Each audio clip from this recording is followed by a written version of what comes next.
Subscribe and press the bell icon to never miss another video of Bhakti Charu Swami.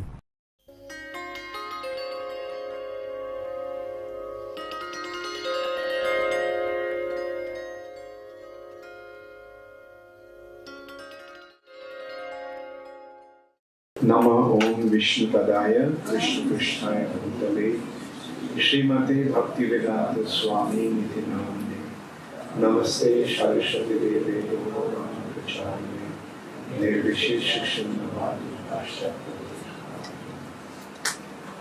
हरे कृष्णा। श्री श्री ब्रह्म संहिता की जय।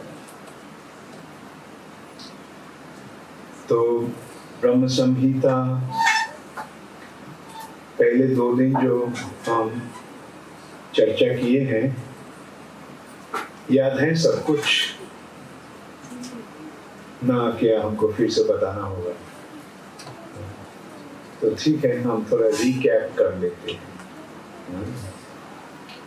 ब्रह्म संहिता क्या है? ब्रह्मा जी को जब दिव्य ज्ञान प्राप्त हुआ भगवान की कृपा से, तब ब्रह्मा जी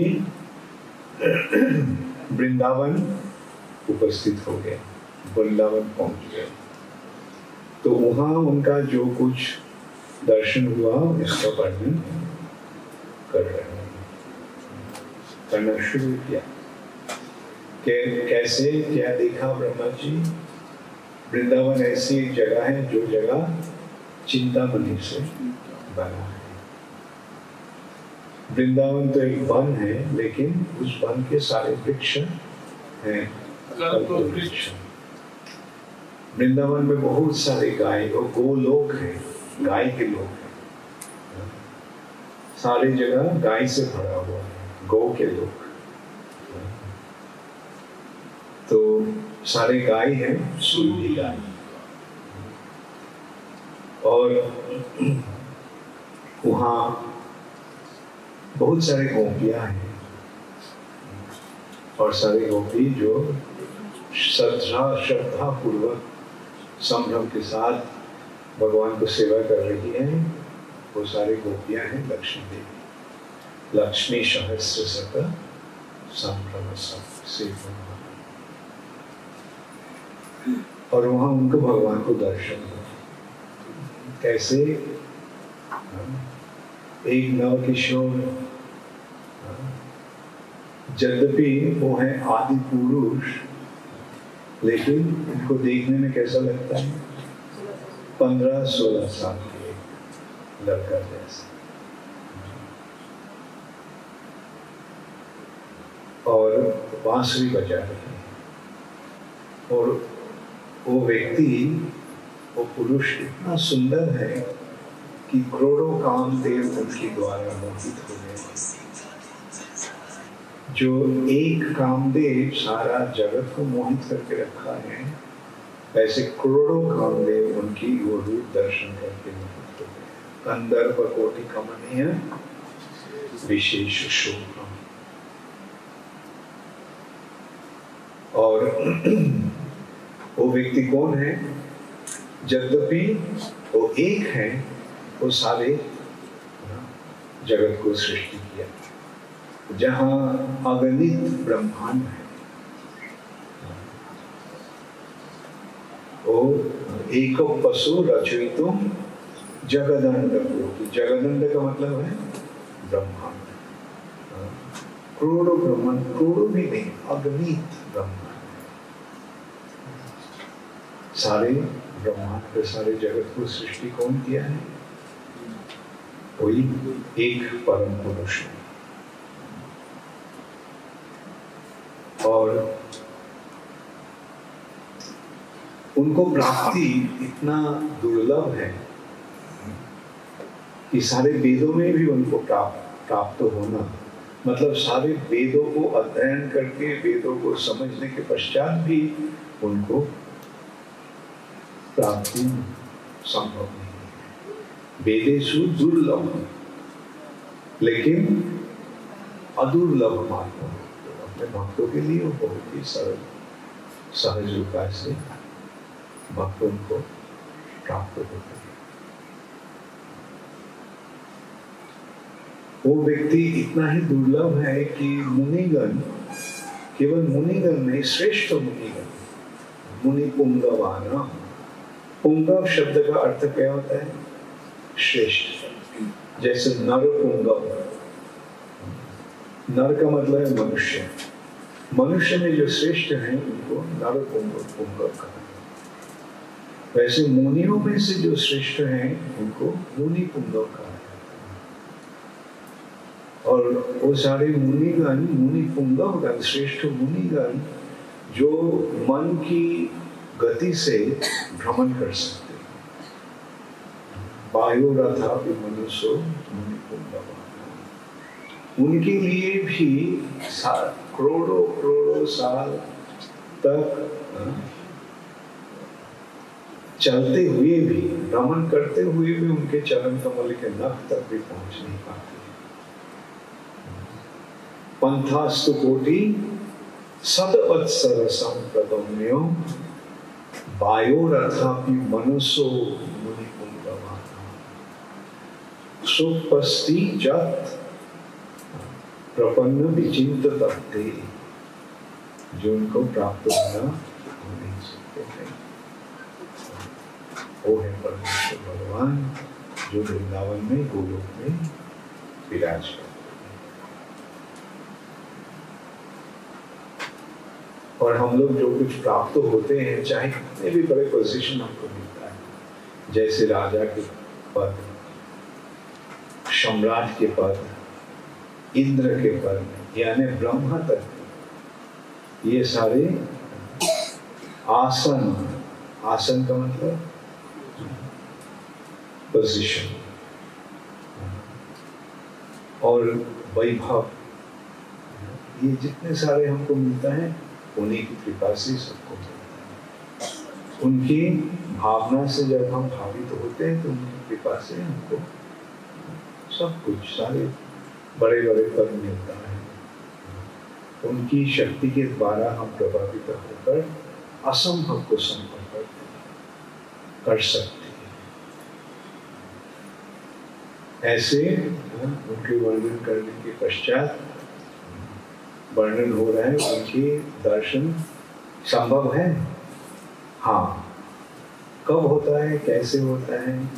जब हमारे आंखें प्रेम रूप काजल के द्वारा रंजित होता है। प्रेमांजन छुरित, प्रेम रूप अंजन के द्वारा रंजित भक्ति भाव से हृदय में संतगण, भक्तोगण को दर्शन कर सकते। भगवान केवल भक्ति के द्वारा ही सुलभ होते हैं और उनको कृपा लाभ करके उनको दर्शन प्राप्त हो सकते हैं। अदुर्लभ हम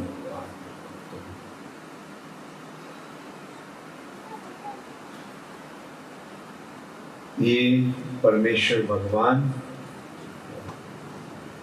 रामादि मूर्तिषु कला नियमेन तिष्ठन्। राम, नृसिंह, वराह, जितने सारे अवतार हैं उनके अंश के अंश कला,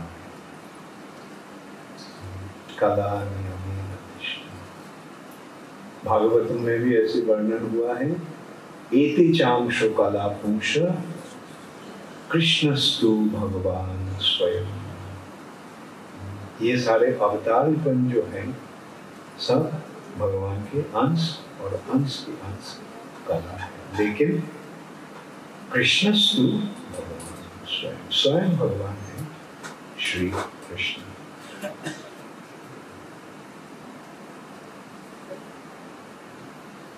भगवान कहाँ विराज करते हैं?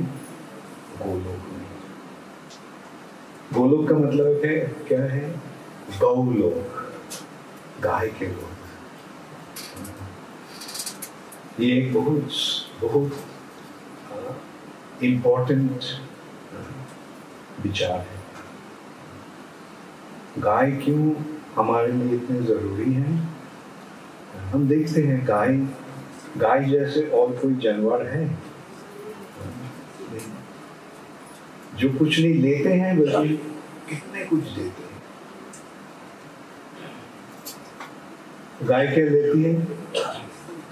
थोड़ा घास, और घास का दुनिया में घास का अभाव है, केवल रेगिस्तान में ही अभाव है, लेकिन हर जगह ये घास तृण केवल घास खाती है। और क्या देती है? दूध देती है, जो अमृत है। इस सिलसिले में एक कहानी है। एक बार अकबर बीरबल को पूछा, बीरबल सबसे बेहतर दूध क्या है? बीरबल बताया भैंस के दूध। अकबर पूछा, भैंस? मैं तो सोचा था कि गाय के दूध सबसे बेहतर। उन्होंने गाय का दूध नहीं है, गाय का दूध अमृत है। गाय जो देती है वो दूध नहीं है, वो अमृत है। इतना ही महत्वपूर्ण है ये गाय की दूध। और गाय केवल क्या दूध देती है? गाय का जो गोबर होता है वो सबसे बढ़िया फर्टिलाइजर होता है। सबसे बड़ी विदेशों में भी मानते हैं। और गोमूत्र सबसे बेहतर दवाई है।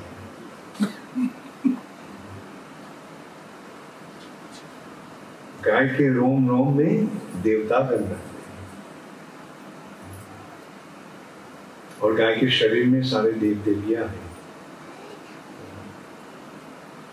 और लक्ष्मी देवी के स्थान कहाँ है? गाय के पिच की तरह। At the time, at his stay, at the time cows stay. ये गाय इतना ही महत्वपूर्ण है, इसलिए गाय भगवान की इतने प्यारे हैं। या गाय, चूंकि गाय भगवान की इतने प्यारे हैं, इसलिए गाय इतनी महत्वपूर्ण।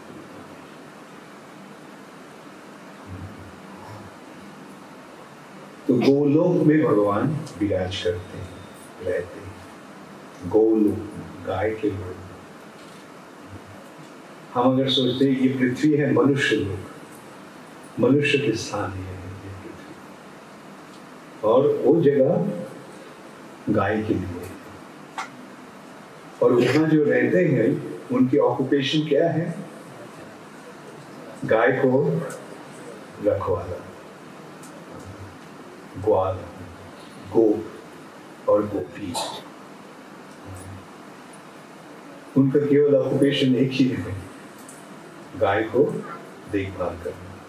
वह सब गाय का ही देखभाल कर रहे हैं गोलोक में। और वहां भगवान विराजमान है किस रूप में? गोपाल के रूप में, गोविंद के रूप में। ये है आध्यात्मिक जगत के जो सर्वश्रेष्ठ स्थान है, जहाँ परमेश्वर भगवान विराज करते हैं, वो स्थान का महत्व है। और गोलोक को नीचे क्या है?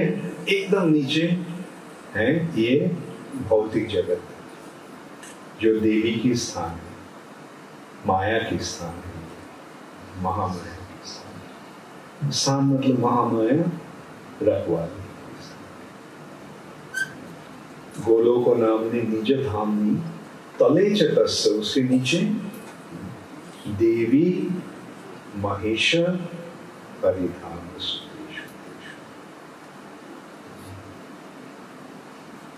देवी धाम में हम लोग हैं, और देवी धाम के परे हैं महेश धाम या शिव जी के स्थान। शिव जी के स्थान भी इस भौतिक जगत के परे है। शिव जी देवी के पति हैं, तो उनके स्थान उससे भी ऊपर है। और उसके ऊपर महेश धाम के ऊपर है हरिधाम या वैकुंठ लोक, जहाँ नारायण अपने भक्तों के साथ विराजमान।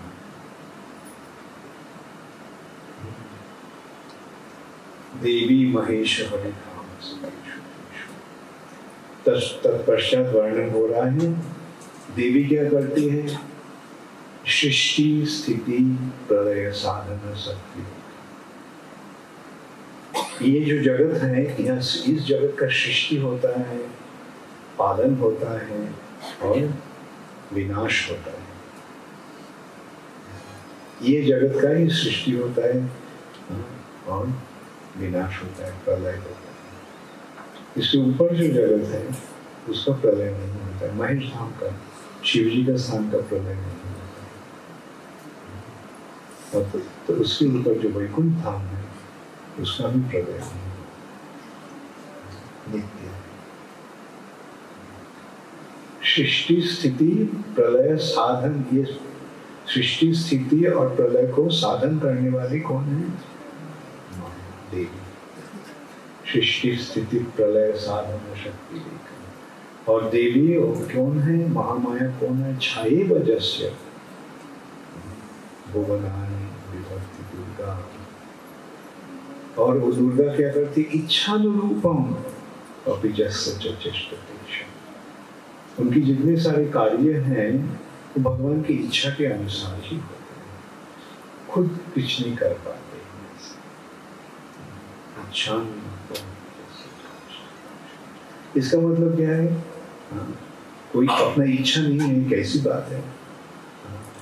खुद कुछ सोच नहीं समझते। इसका मतलब ये है कि भक्तगण भगवान की इच्छा के अनुसार ही सब कुछ करते हैं। जो भक्त हैं वो भगवान के चरण कमल में अपने आप को समर्पण कर दिया, तो उनका कोई स्वतंत्र रहता है? नहीं। इसका मतलब है भगवान के हाथ में उन्होंने पुतली बन जाते हैं। जैसे पपेट डांस नचाते हैं, भक्तगण भगवान की इच्छा के अनुसार नाचते हैं। जैसे प्रभुपाद लिखे थे अमेरिका जाते समय, नाचाओ नाचाओ प्रभु नाचाओ शिव। हमको वैसे नचाइए, आप जैसे चाहते हैं। आप हमको यहाँ लाए हैं, पता नहीं है क्यों लाए हो, क्योंकि इस जगह में क्या मैं करूँगा? यहाँ के सारे आदमी रजोगुण और तमोगुण में फंसे हुए।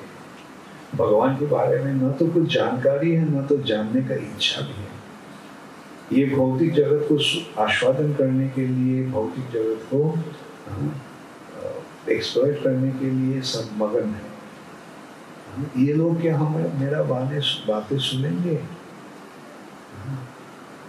लेकिन चूंकि आप ये हमको यहाँ लाए हैं तो जरूर कुछ आपका कुछ एजेंडा है, आपका कुछ काम है। आशी किछु कार्य तब यही अनुमाने नहे केनो आने बेन यही उपरस्थान। जरूर आपका कुछ कार्य है, उद्देश्य है, नहीं तो ये ऐसे उग्र स्थान में आप क्यों हमको लाएंगे? ये है भक्तों के मनोभाव। और जो भक्तों के मनोभाव, जो भक्त नहीं है उनका क्या होता है? वो भी काठपुतली है, लेकिन वो अपने कर्म के अनुसार नाचते हैं, कर्म के अनुसार। जैसा कर्म है उसके अनुसार उसका फल मिल रहा है। तो ऐसे हम देखते हैं जीव को ऐसे ही स्वतंत्र नहीं है। चाहे वो भगवान के दास बनेंगे, नहीं तो माया के दास बनेंगे। माया के दास का मतलब क्या है? जैसे जैसे काम करोगे उसके अनुसार सजा मिलेगा। अगर कुछ सही काम करोगे तो थोड़ा बहुत इनाम मिलेगा, लेकिन ये जगह सजा भोगने का, दंड भोगने का जगह। तो ऐसे वर्णन कल तक मैं किया था ना, इसका चर्चा। लास्ट वर्ष क्या किया था? दीपार्चिवे वही दशांतरम। अच्छा, ये थोड़ा सा हम विचार कर देखते हैं। शिव जी, माया का तो बारे में वर्णन हुआ है। माया क्या करती है? देवी क्या करती है? दुर्गा देवी सृष्टि, स्थिति और संहार प्रलय साधन करती है। लेकिन अच्छा, और शिव जी क्या करते हैं? शिव जी कौन है? शिव जी भगवान का ही अंश है, भगवान का ही अवतार है। कौन सी अवतार? गुणावतार। और भगवान और शिव जी में संपर्क क्या है? भगवान और शिव जी में जैसे दूध दही बन जाता है, वैसे ही कोई विशेष कार्य संपादन करने के लिए शिव जी भगवान संभूताम तथा समुपैति संभू के रूप में प्रकट हुए, शिव जी के रूप में प्रकट हुए। शिव जी जीव नहीं है। एक तो है विष्णु तत्व और एक है जीव तत्व। भगवान और उनके अंश, विभिन्न अंश जीव। शिव जी का जो स्थिति है वो न तो जीव और न तो विष्णु तत्व, एक शिव तत्व, एक अलग तत्व। कैसे? भगवान जैसे दूध दही बन जाता है, भगवान शंभु या शिव जीवन है। इसका भी विचार हम किया था कल। क्यों? क्योंकि माया जो है, ये माया है भगवान का बहिरंग शब्द, सेपरेटेड एनर्जी, जिसका अनुवाद श्री प्रभुपाद ने किया है। सेपरेटेड, तो सेपरेटेड जो है उसके साथ संपर्क कैसे, डायरेक्ट संपर्क कैसे जोड़ेंगे? वो तो है ही सेपरेट, लेकिन संपर्क जोड़ने का प्रयोजन हुआ है। तो क्या करना है? चलो शिव जी बन जाते हैं। समुपैति कार्य, ये कार्य संपादन करने के लिए भगवान संभूता शिव जी बने हैं। और इसका भी हम ये देखते हैं, माया है दुर्गा। दुर्गा का पति कौन है? नारायण, शिव जी। तो शिव जी देवी के पति हैं। पति क्या करती है? पति क्या करते हैं? संतान प्रजनन करते। तो ऐसे ये भौतिक जगत है माया या माँ, और माँ के गर्भ में संतान प्रदानकारी पिता कौन है? इसलिए शिव जी की पूजा कैसे होती है? लिंग के रूप में। शिव जी का और ये नहीं होता है। शिव जी का पूजन लिंग के रूप में होता है। शिव जी का जो रूप है उसका पूजन नहीं होता है। जितने सारे ज्योतिर्लिंग हैं, जैसे ये एक ज्योतिर्लिंग है काशी विश्वनाथ, यह क्या शिव जी का मूर्ति है? नहीं, कहीं भी शिव जी का मूर्ति नहीं होता है। लिंग के रूप में उनका पूजन। तो ये शिव जी के तत्व ऐसे हम प्राप्त होते हैं। तो अब बताओ, वैष्णव और शैवाइट में कोई संघर्ष होना चाहिए? नहीं। ऐसा तो बोलते हैं शिव जी बड़े हैं, भाई भगवान विष्णु बड़े हैं। ये बड़े छोटे के सवाल हैं। भगवान अपने कार्य संपादन करने के लिए सब कुछ कर रहे हैं। लेकिन एक मुश्किल है, शिव जी को पूजा वैसे कौन करते हैं? साधारणतया शिव जी का पूजा और शिव जी के अनुयायी होते हैं असुर गण। असुर, कुछ असुर जो है वो भगवान को नहीं मानते और उन लोगों ने जल्दी जल्दी अपना कार्य साधन करना चाहते हैं, तो विष्णु को संतुष्ट करने में बहुत दिक्कत होता है। बल्कि शिव जी आशुतोष से जल्दी जल्दी तुष्ट हो जाते हैं, संतुष्ट हो जाते हैं और बढ़ देते हैं। तो इस सिलसिले में श्रीमद् भागवतम में एक कहानी है, एकादश कहानी, जहाँ विचार हो रहा है। एक प्रश्न हुआ, प्रश्न आया, भगवान श्री कृष्ण है सारे संसार के मालिक, लेकिन उनके भक्तगण गरीब है, गरीब होते हैं। और शिव जी, उनके पास कुछ नहीं है, न तो रहने का जगह है, न तो खाने पीने का कोई बंदोबस्त है, पहनने का कपड़ा भी नहीं है। लेकिन शिव जी के जो भक्त हैं वो सारे बहुत रईस होते हैं। तो प्रश्न हो रहा है, ऐसे शिव जी का कुछ नहीं है लेकिन उनके भक्तगण इतने ये होते हैं, और विष्णु का भक्तगण जो भगवान श्री कृष्ण का भक्तगण जो सारे संसार के मालिक हैं, उनके भक्तगण गरीब होते हैं। तो इसका जवाब कैसे मिला? भगवान को भक्तगण को, भगवान के भक्तगण भगवान को प्राप्त होकर उनको ऐसी एक आस्वादन मिला जिसके कारण भौतिक जगत के प्रति उन्होंने उदासीन हो गए, भौतिक जगत के प्रति कोई आसक्ति नहीं। तो इसलिए लगता है कि वो गरीब है, बल्कि असल में वो गरीब नहीं है। जो खुद त्याग देते हैं वो क्या गरीब नहीं। राजा होते हुए भी, जैसे भारत में बहुत ऐसे सारे राजा थे, जैसे ऋषभदेव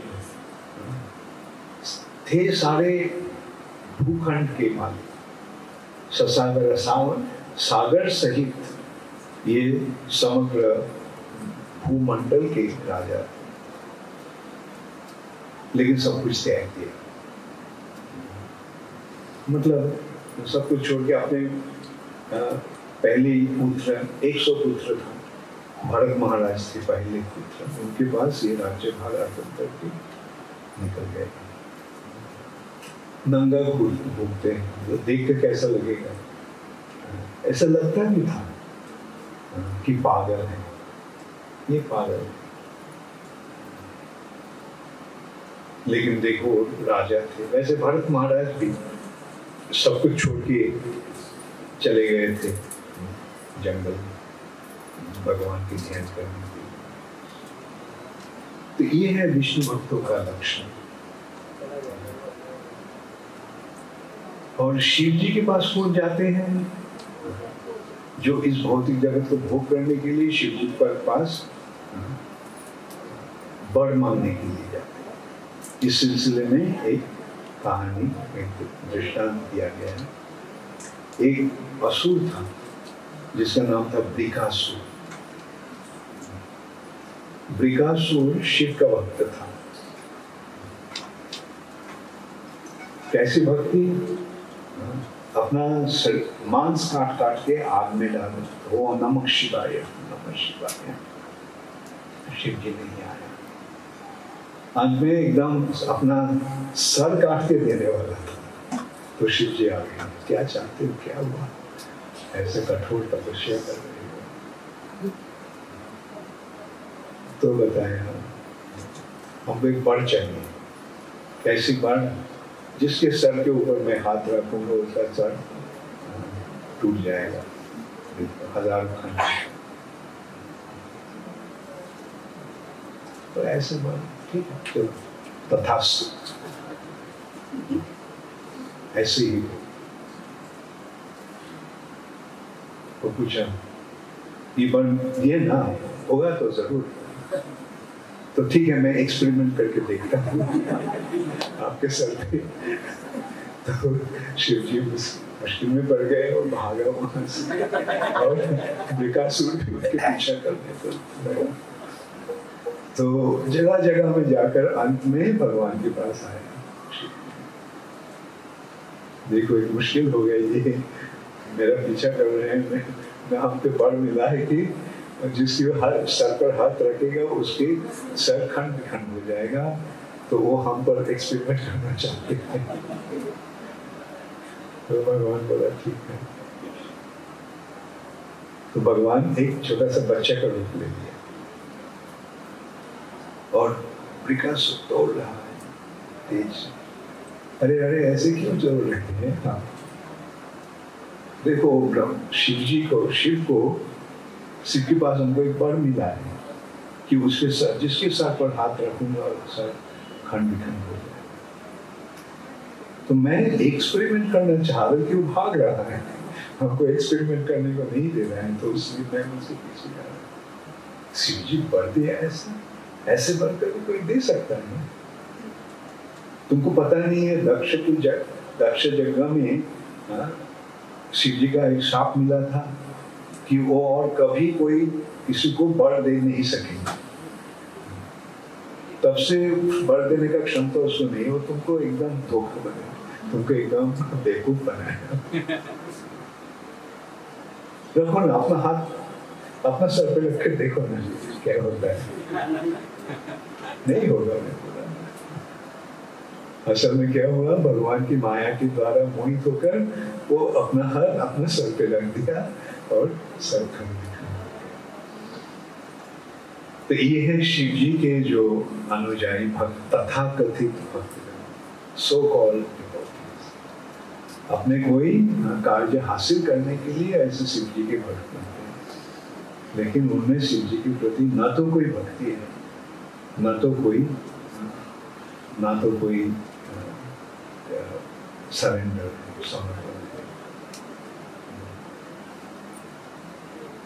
लेकिन ये है एक तरीका का, एक प्रकार की भक्त।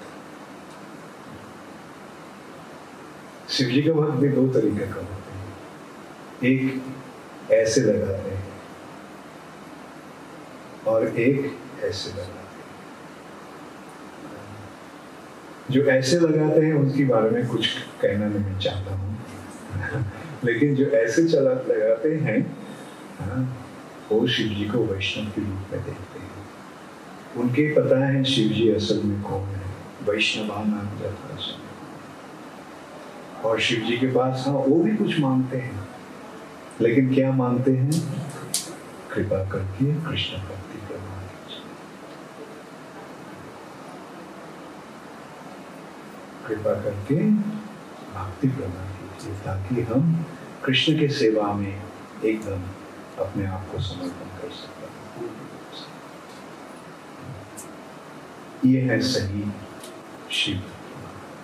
और वैसे शिव भक्त जब शिव मंदिर में जाते हैं तो शिव जी बहुत प्रसन्न होते हैं। चलो एक भक्तों का संग मिल गया है।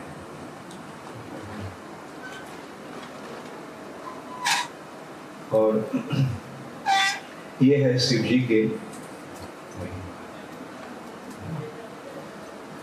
और तत्पश्चात हरिधाम सुतेषु तेषु हरि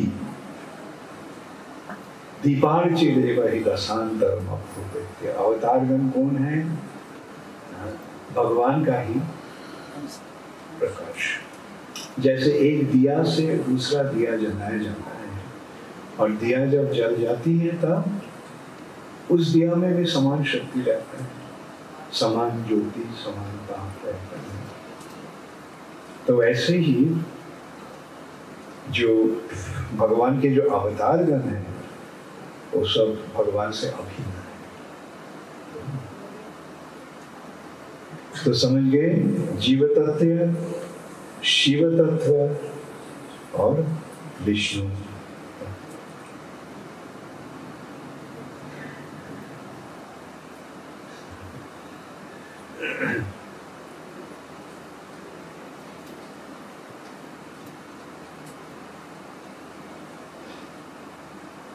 अच्छा, इसके बाद वर्णन हो रहा है महाविष्णु के बारे में।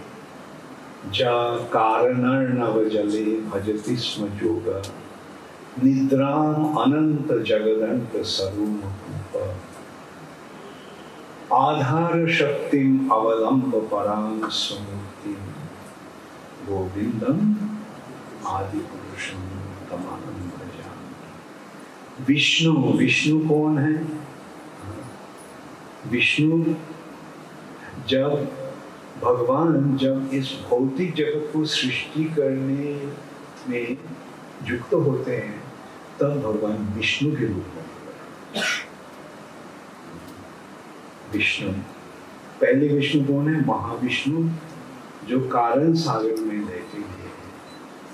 जब कारण नगर जले भजति स्म, और वहां क्या? जोग निद्रा अनंत, उन्होंने जोग निद्रा में लेटे हुए। ये है विष्णु का विशेषता। इस भौतिक जगत सृष्टि करने के लिए भगवान आते हैं, बल्कि भौतिक जगत में सक्रिय नहीं होते। तीन विष्णु जो है, कारणोदक्षय विष्णु, गर्भोदक्षय विष्णु और क्षीरोदक्षय। शाही का मतलब क्या है? लेटे हुए। लेटे हुए का मतलब क्या है? कुछ नहीं करते हैं, ऐसे सोए हुए, सक्रिय नहीं, निष्क्रिय। और उनके महाविष्णु के वो कारण सागर में लेटे हुए हैं। अच्छा, कारण सागर, ये भी और एक सागर है जो कारण के, मतलब कारण होता है ना, कारण, कारण क्या? हर कार्य के पीछे कोई कारण रहता है। Behind every effect there is a cause. तो ये जो कॉज जो है, ये कारण जो है, उसका भी एक समुंदर है। जैसे हमारे ये जो है नमक का समुद्र, लवण सागर, वैसे क्षीर सागर, सूरा सागर है, दही के सागर है, बहुत सारे सागर है। बल्कि अंत में क्या है इस भौतिक जगत में? कारण सागर, वहां महाविष्णु लेटते हैं।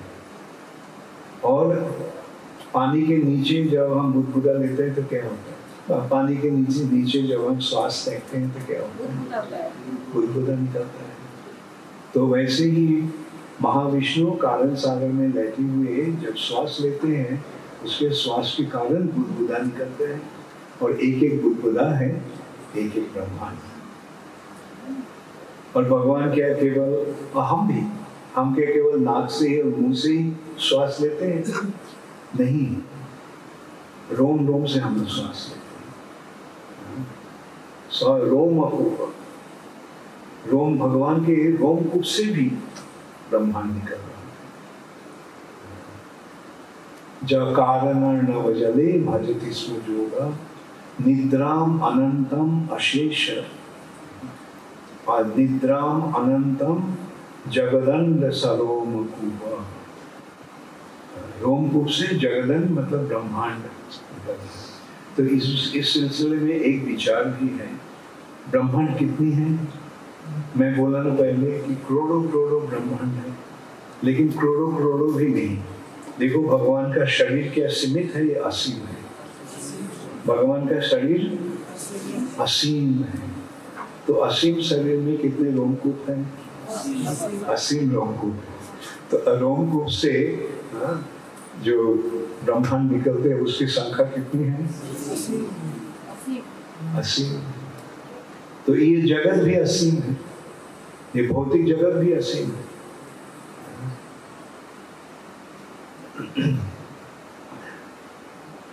निद्राम अनंत जगदंड सरोमकूप आधार शक्ति अवलंब पराम। ऐसे उनके आधार आश्रय शक्ति को अवलंबन करके भगवान इस जगत को सृष्टि कर रहे हैं। अंतहीन असीम असंख्य ब्रह्मांड इस जगत में है, और उसको सृष्टि करने वाला कौन?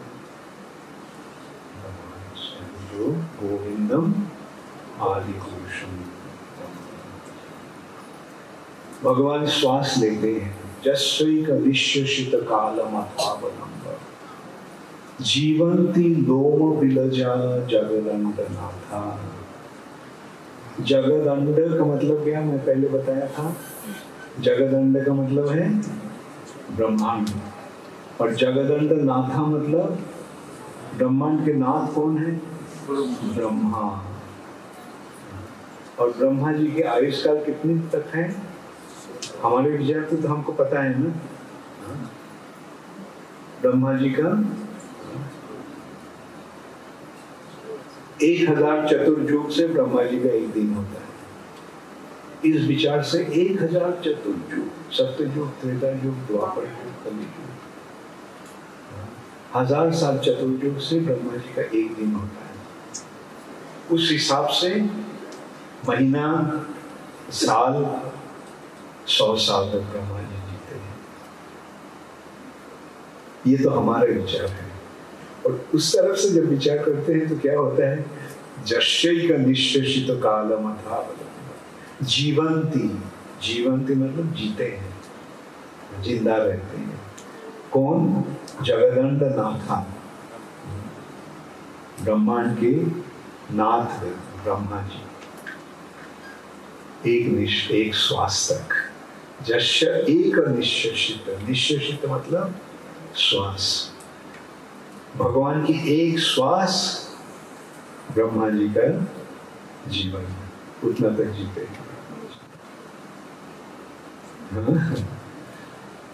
और ब्रह्मा जी का जो ये भौतिक जगत को सृष्टि करने का इतने सारे शक्ति जो मिल रहा है, कैसे मिल रहा है?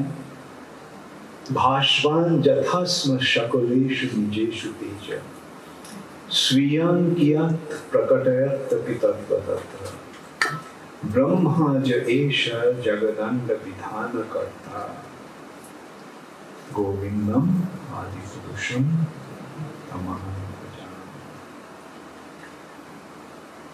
भाष्वान जथा अस्म सकलेषु, मणि रत्न जो है, रत्न जेम्स, जैसे हीरा। हीरा में ज्योति है। हीरा का ज्योति कैसे मिला है? पता है किसी को? हाँ, श्रीनाथ जी में जलता है हीरा। क्या है? कहाँ से? सूरज के प्रकाश से। Should we discuss a little bit about that? The trees are taking the energy from the sun. अच्छा, और उसके कारण पेड़ में, लकड़ी में दाही का शक्ति होता है, जो दहन करने का जो शक्ति, जलाने का जो शक्ति, वो सूरज से थ्रू फोटोसिंथेसिस लिया जाता है। और वो जब बहुत साल तक जमीन के नीचे पेड़ रहता है तो क्या होता है? कोयला बनता है, और कोयला में से हीरा मिलता है। तो कोई सूरज का जो किरण है उसको इतना संग्रह कर लेता है कि वो सूरज का जो गुण उसमें भी आ जाता है। वो है हीरे में। मोती तो अलग है, क्योंकि हीरे जो है, नीला जो है, पत्थर, मणिगण। तो जैसे भाष्वान अस्म सकलेषु मणि, जेम्स, सूरज की किरण प्राप्त होकर अपना तेज दिखाते हैं। वैसे ही ब्रह्मा जी भगवान से ये शक्ति प्राप्त होकर ये जगत सृष्टि करते हैं। सूरज का किरण मणि में कितना है? थोड़ा बहुत है। वैसे ब्रह्मा जी का ऐसे हमसे तो लगता है कि कितना शक्तिशाली है ब्रह्मा जी, लेकिन वो भगवान का शक्ति का एक कण मिलने से उनके ऐसे कार्य संपादन करने का पात्रता मिलता है। अब तत्पश्चात, ये तो ब्रह्मा जी का स्थिति ब्रह्मा जी कैसे, उनका शक्ति कैसे मिला है हमको पता चला। अब गणेश जी, गणेश क्या करता है? सिद्धि विनायक, सिद्धि प्रदान करते हैं। मतलब सिद्धि का मतलब क्या होता है? विघ्न विनाशक, विघ्न विनाशम। विघ्न का मतलब क्या है? बाधाएं, और विनाश, नाश करते। जो बाधाएं आते हैं वो अगर नाश हो गया तो कार्य सक्सेस जरूर आ जाएगा, जल्द, आसानी से। तो ये शक्ति जो गणेश जी का है, कैसे मिला गणेश का ये शक्ति, ये क्षमता गणेश को कैसे मिला? जब पाद पल्लव जुगं विनिधाय कुंभ दंडे प्रणाम समय स गणाधिराज। गणाधिराजा, गण अधिराज। हम बोलते हैं गण ईश, गण ईश, गणम, गण मतलब जीवगण को ईश्वर, ईश्वर, और अधिराज शब्द का अर्थ एक ही होता है, गण अधिराज और गण ईश्वर। तो यहाँ उनको वर्णन हो रहा है गणाधिराज क्या करते हैं? विघ्नं विहंतुम अलमस्य जगत्रयस्य। तीन जगत के, स्वर्गलोक के, मर्त्यलोक के और पाताल लोक के सारे विघ्न विनाश कर देते हैं। विघ्नं विहंतुम अलमस्य जगत्रयस्य। कैसे गणेश जी को ये शक्ति मिला? जब पाद पल्लव जुगं विनिधाय कुंभ। अपने सर पर भगवान को चरण कमलों को रखने के कारण उनको ये शक्ति मिला। तो ऐसे हम देखते हैं जहां भी कोई शक्ति, कोई क्षमता हम देखते हैं, हमें क्या सोचना होगा कि ये भगवान का कृपा से ही उनको ये पात्रता मिला है। अग्निर्महि गगनमं तु मरुद्दिशश्च। अग्नि का मतलब आग, मही का मतलब क्या है? अग्निर्महि मतलब मिट्टी। अग्निर्महि गगनम, गगन का मतलब क्या है? आकाश। अम्बु का मतलब क्या है? पानी। मरुत वायु। दिश दिक, दिशश्च। अग्निर्महि गगनम अम्बु मरुत दिशश्च। काल, काल मतलब समय। कालस तथा आत्म मनसी जगत त्रयाणि। ये जगत, तीन जगत किसके द्वारा रचित हुआ है? इसका रचना कैसे हुआ है हमको तो पता है ना। अग्नि, पानी, मिट्टी, पानी, अग्नि, वायु, आकाश, मन, बुद्धि, अहंकार। ऐसे हमारा विचार यहाँ थोड़ा सा विचार थोड़ा सा अलग हो रहा है कि मन, बुद्धि और अहंकार का तीन रूप से नहीं किया। मनसीति, मन इति मतलब मन, बुद्धि और अहंकार। और इसके साथ साथ और क्या हुआ? युक्त हुआ है काल और दिश। इसके द्वारा ही ये इस जगत का सृष्टि हुआ है। इसके परे और कुछ है नहीं। काल के आधार पर ही इस जगत का सृष्टि हुआ है। और उपादान जो है वो है अग्नि, मिट्टी, पानी, अग्नि, वायु, आकाश, मन, बुद्धि, अहंकार। तो ये जितने सारे हैं भाष्वा जस्माद भवंती, जिनसे उसको उत्पत्ति होता है, विभवंती रहती है, विशंति विनाश होता है। विशंति चंचम वो है गोविंद आदि पुरुषम तमाम। मतलब ये सारे जगत की सृष्टि कौन की, किसके द्वारा हुआ है? भगवान से हुआ है, जो ऐसे उपादान के माध्यम इस जगत की सृष्टि की है। इस जगत मिट्टी, पानी, अग्नि इत्यादि से बना हुआ है, लेकिन आध्यात्मिक जगत नहीं, वो सच्चिदानंद के द्वारा जब चक्षुरेश सविता सकल ग्रहानाम। सविता कौन है? सविता सूर्य देव। सूर्य देव। जब चक्षुरेश, सूर्य क्या है? भगवान की आंखें। जिनके आंखें हैं ये सूर्य देव। और सूर्य देव क्या करते हैं? काल चक्र में भ्रमण कर रहे हैं। क्यों? जैसा गया उनके निर्देश के अनुसार। किसके, किनके निर्देश के अनुसार? गोविंदम आदि पुरुषम तमः। तो वैसे सारे विचार से, सारे दृष्टिकोण से हम क्या देखते हैं? गोविंदम आदि पुरुषम, गोविंदम आदि पुरुषम तमः। जब चक्षुरेश सविता, सविता सूर्यदेव, राजा समस्त सुरमूर्ति अशेष तेज।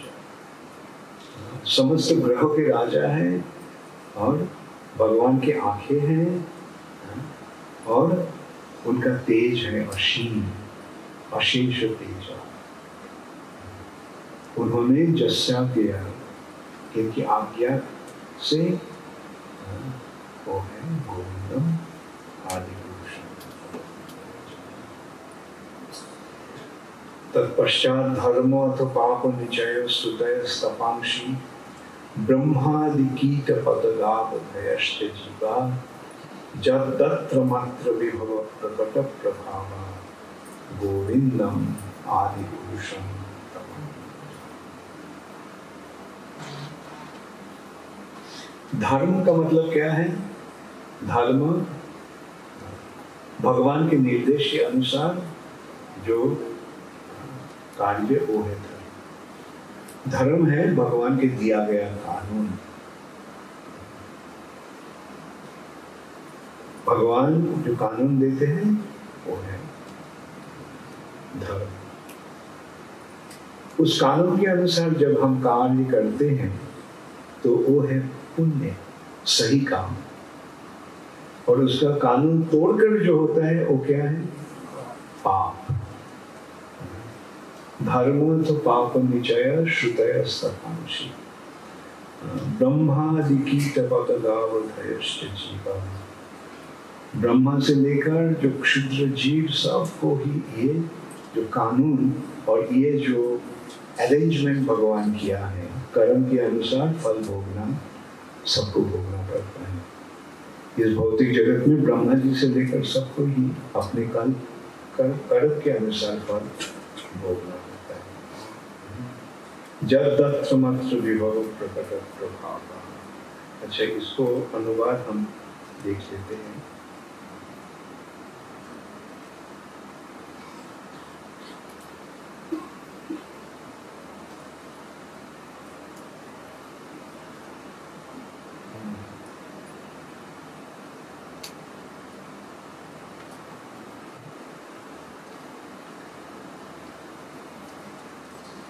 सभी धर्म, पाप समूह, वेद, तपस्याएं और ब्रह्मा से लेकर कीट पतंग तक समस्त प्रकट जीव जिनके द्वारा प्रदत्त शक्तियों से पालित होते हैं।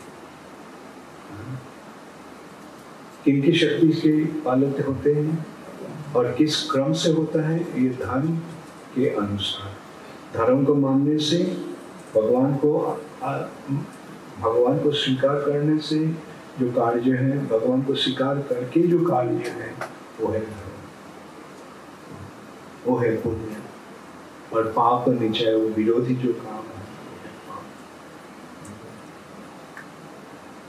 सो ऐसे वेद में इस निर्देश मिलता है, तपस्या की द्वारा हम भगवान के अनुगमन कर सकते हैं। तो ये जो इसकी प्रभाव से ब्रह्मा जी से लेकर कीट पतंग तक सब भगवान के सब पालित होते हैं। तो ये जो शक्ति वो है आदि पुरुष परमेश्वर भगवान के द्वारा पालित।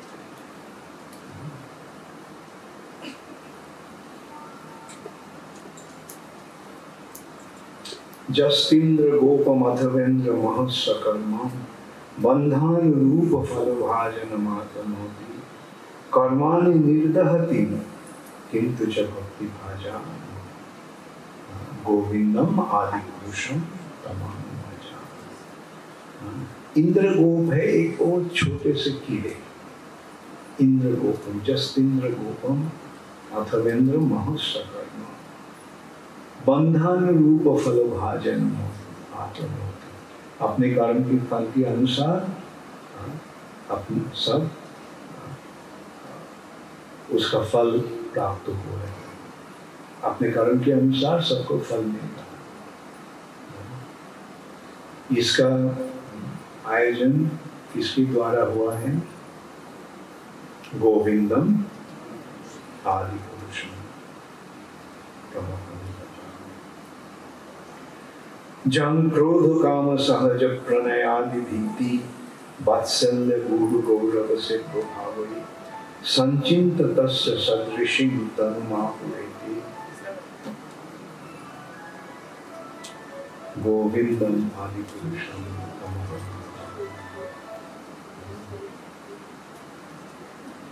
भगवान के साथ जो संपर्क है वो 5 मुख्य रस और 7 गौण रस से होता है।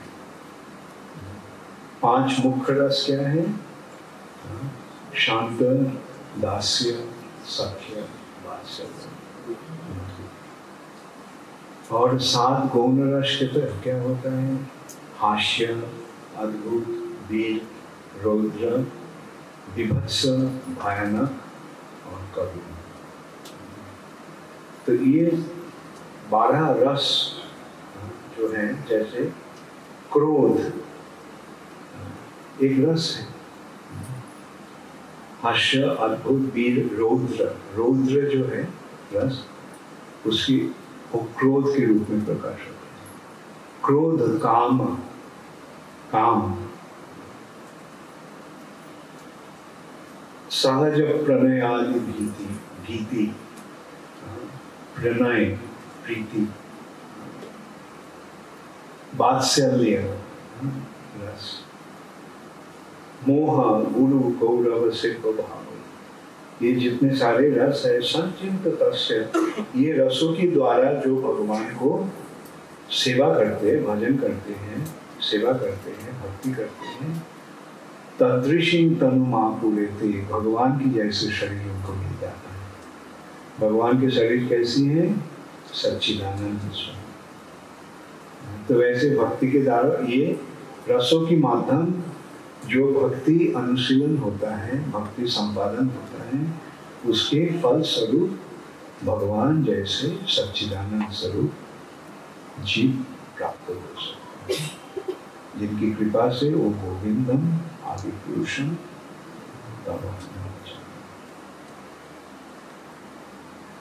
तो जानकारी हुआ कुछ? देखो, केवल कुछ नहीं, ये जानकारी ब्रह्म संहिता सही रूप से हम समझ लेते हैं तो सब कुछ हम जान जाते हैं। आप कोई शक है किसी बारे में? दुर्गा कौन है? उनके ये होगा, दुर्गा पूजा क्यों करते हैं? जो चाहते हैं करो। शिव जी को भक्त क्यों बने करो। लेकिन सबको बीच में वो कौन है अगर हम समझ लेते हैं तो कोई असुविधा नहीं रहता है। हम तो सबको ही बोलते हैं। दुर्गा के मंदिर में जाके भी हम उनको प्रणाम करते हैं, शिव जी के मंदिर में भी जाके प्रणाम करते हैं, क्योंकि हम सबको पता है कि वो सबका है।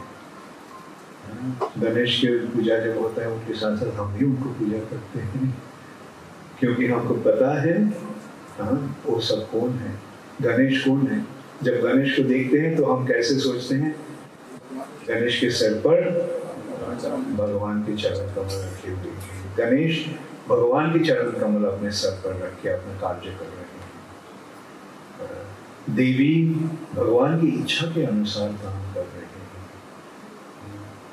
शिव जी भगवान स्वयं इस भौतिक जगत के साथ संपर्क जोड़ने के लिए शिव जी हुए हैं, लेकिन शिव जी कुछ नहीं करने कर रहे। भोलानाथ है, कुछ करना चाहते हैं, उदासीन है। इस चक्कर में ठीक है चलो, बीवी कर रही है, उसका ठीक है, वो कर रही है पत्नियां मेरा, हाँ, लेकिन मैं उसमें इतना इन्वॉल्व नहीं होना चाहता। और ये है शिव जी का भक्ति भाव का प्रकाश। ये सवाल आता है, उनका पत्नी है अन्नपूर्णा, लेकिन उनको खाने का कोई संस्था नहीं है।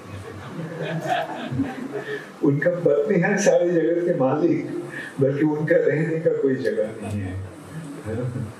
उनका पत्नी, हाँ, सारे संसार के मालकिन, लेकिन उनका पहनने के लिए कपड़ा भी नहीं है। क्यों ऐसे? हाँ, अब देखो क्या होता है, जो भगवान का भक्त बनता है उनके बाहर के बारे में कुछ ज्ञान नहीं रहता, जिसको अवधूत कहा जाता है। अवधूत ऋषभ देव के बारे में पढ़े हो भागवत, वैसे पागल जैसे नंगा जैसे घूम रहे थे। क्यों? सुखदेव गोस्वामी नंगा घूम रहे हैं, तो लोगों को दिखाने के लिए कि मैं कितने त्यागी हूं कि मैं कपड़ा भी नहीं पहनता हूं।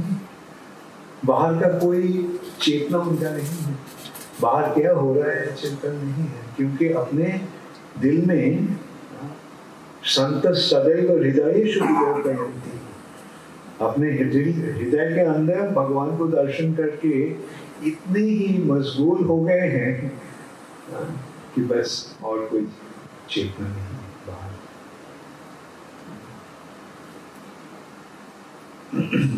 तो ऐसे हमको सारे विषय में जानकारी होता है। देखो, इससे और एक विचार आ जाता है। पता है हिंदू धर्म का सबसे गलतफहमी क्या है? सबसे बड़ा गलतफहमी ये है कि लोग सोचते हैं हिंदू धर्म बहुत भगवान को मानते हैं, बहुवेश्वरवादी है ना। कब देखा है डिक्शनरी में हिंदू और एनसाइक्लोपीडिया गूगल में हिंदू धर्म का डेफिनेशन क्या है? Believes in many God's.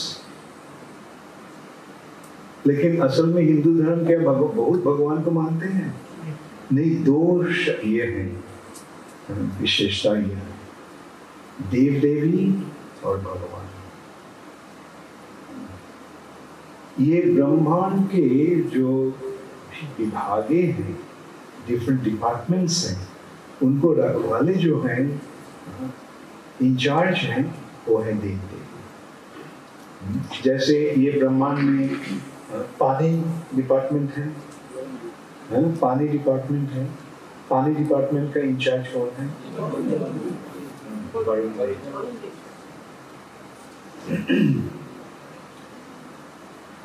Wind department है कौन? पवन देव। आग डिपार्टमेंट है अग्नि देव। वैसे एजुकेशन डिपार्टमेंट है सरस्वती देवी।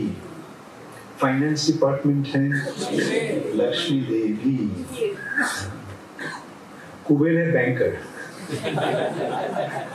फाइनेंस डिपार्टमेंट का मालिक नहीं, बैंकिंग डिपार्टमेंट।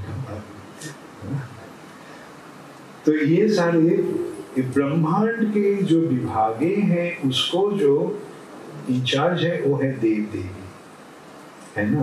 हर ब्रह्मांड में ऐसे सेट ऑफ देव देवी है। जैसे यूपी में आया, यूपी गवर्नमेंट का डिपार्टमेंट है। मध्य प्रदेश में गया, वहाँ का गवर्नमेंट का डिपार्टमेंट है ना। भारत में आया, डिपार्टमेंट्स हैं और हर डिपार्टमेंट का इंचार्ज है। अमेरिका में गया, डिपार्टमेंट का इंचार्ज है। वैसे ब्रह्मांड को देखा, उसका इंचार्ज है डिफरेंट डिपार्टमेंट्स। और हर ब्रह्मांड में ऐसे विभिन्न डिपार्टमेंट्स हैं। जितने सारे, मैं बताया था कुछ पहले कि अंतहीन ब्रह्मांड है और हर ब्रह्मांड में सेट्स ऑफ देव देवियां हैं।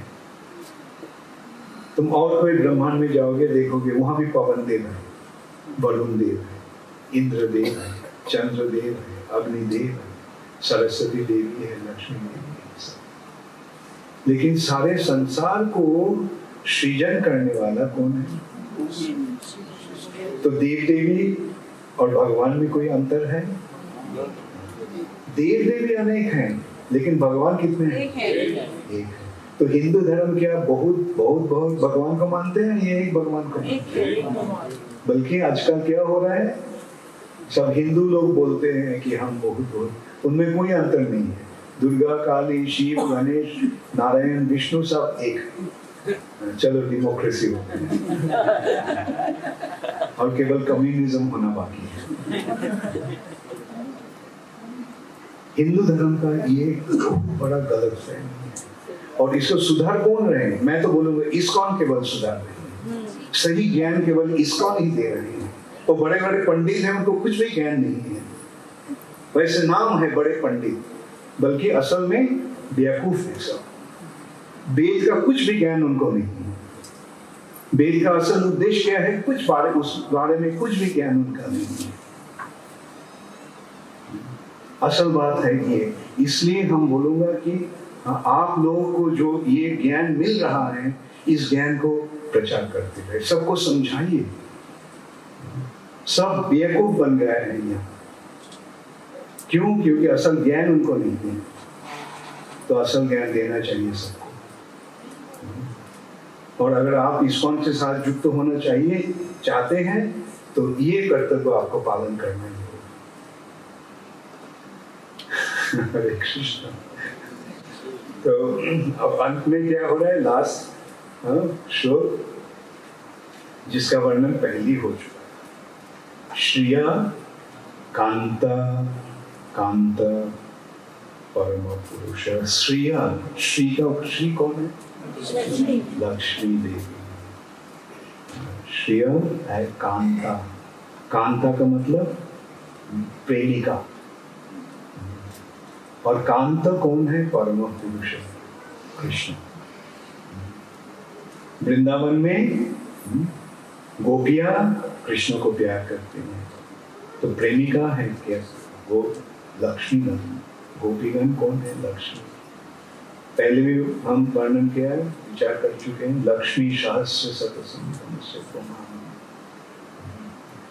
तो श्रिय कांता कांत परम पुरुष। परम पुरुष श्री का कृष्ण है, प्रेमिक या कांत। कल्पतरु, फिर से हम आ गए हैं। वृंदावन का वन किससे बना है? कल्पतरु से बना है। कल्पतरु, वो बहुत सारे कल्पतरु। द्रुमा और भूमि चिंतामणि, वहां का भूमि जमीन चिंतामणि से बना हुआ। चिंतामणि गायमणि। तोयम अमृतम। तोयम का मतलब है पानी। वृंदावन का पानी क्या है? तोयम, वहां के पानी है अमृत। और वहां बातचीत जो होता है वो है गान, संगीत। तो बोलते नहीं, गाते हैं सब। और नृत्यम नाट्यम गमनमपि। कथा गानम और नाट्यम जो चलते हैं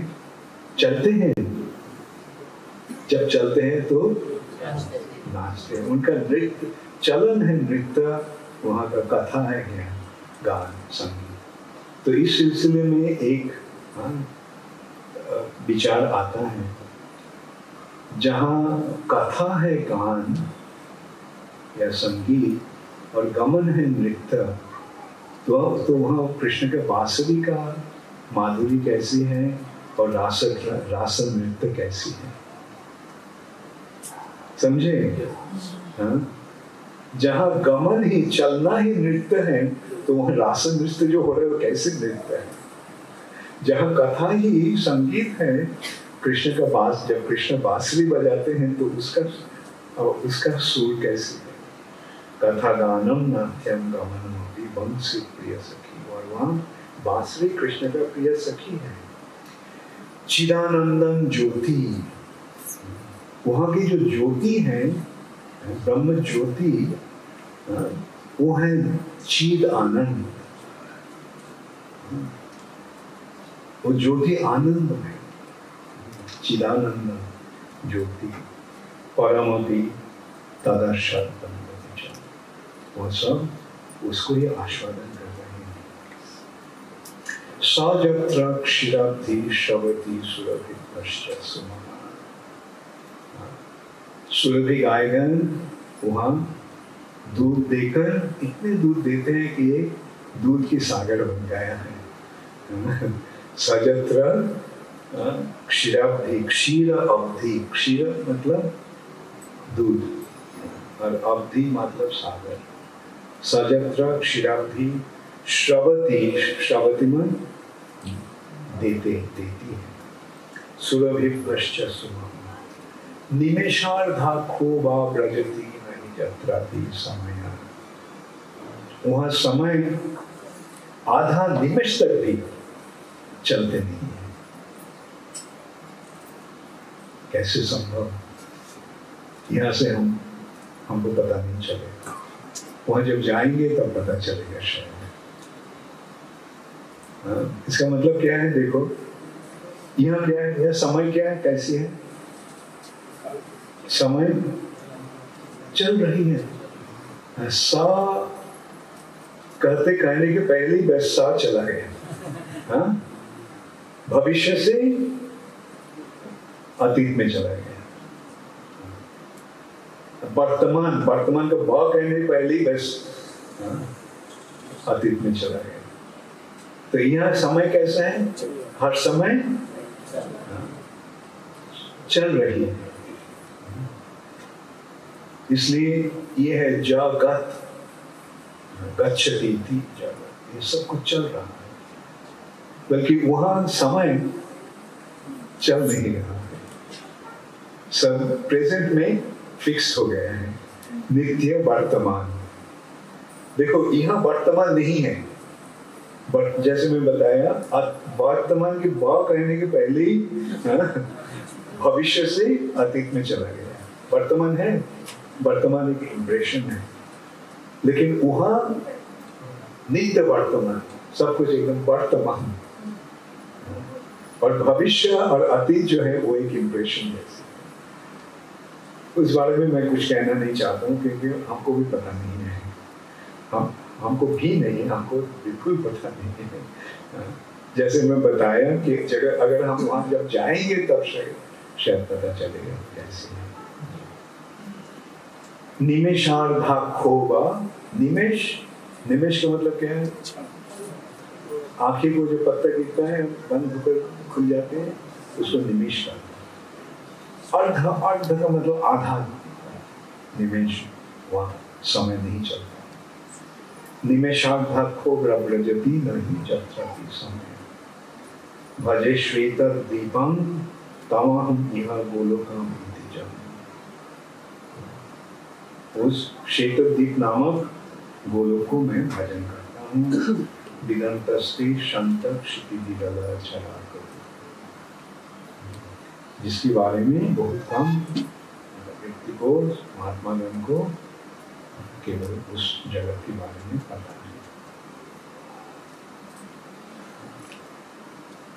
तो इसलिए मैं ब्रह्म संगीता मार्ग पर सेमिनार देने का तय किया था।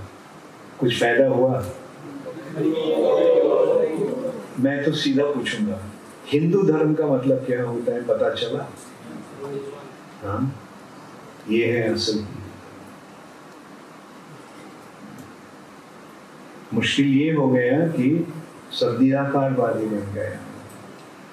निराकार, अगर आकार नहीं है और सोचते हैं आकार जो है वो कल्पना है, कोई भी रूप से कल्पना कर लो। ध्यान करने के लिए एक जरूरत होगा, बल्कि ध्यान में जब आगे बढ़ जाओगे तो रूप का जरूरत नहीं होगा, तुम ब्रह्म में लीन हो जाओगे। चलो, वो आपका विचार हो सकते हैं, बल्कि हमारा विचार क्या है? ब्रह्म में लीन होने से मुश्किल क्या होगा? आनंद नहीं मिलेगा। सत हो सकते हैं, चित भी खो जाते हैं, केवल सत ही है, स्थिति है, मैं हूं, बल्कि मैं कौन हूँ कोई जानता नहीं, मैं ब्रह्म हूँ। ब्रह्म का मतलब क्या पता नहीं है। लेकिन भक्ति के फायदा ये है कि भक्ति में सब चित आनंद तीनों ही पूर्ण रूप से प्राप्त होता है। गीता में अर्जुन ने भगवान को प्रश्न किया था, जो साकारवादी भक्त है और जो निराकारवादी है, उन दोनों में अंतर क्या है, उनमें से श्रेष्ठ कौन? भगवान सीधा सीधा बता दिया, जो अनन्यश्चिन्तयन्त मां ये जना परिचिताः तेषां नित्याभियुक्तानां योगक्षेमः। जो मेरा भक्त है, अच्छा उस सिलसिले में भगवान कह रहे हैं कि जो मेरा भक्ति करते हैं वही मेरा प्यारे हैं और भक्ति ही सरल उपाय है। और हाँ, जो अनिर्देशम अव्यक्तम को उपासना करते हैं उसको भी मिल सकता है, बल्कि बहुत ही तकलीफ की बात है। सर्वभूते देवता।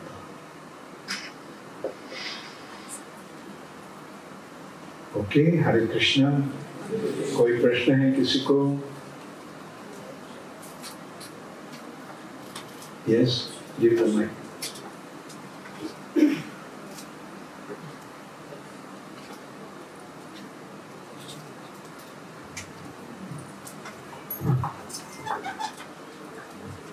हरे कृष्णा।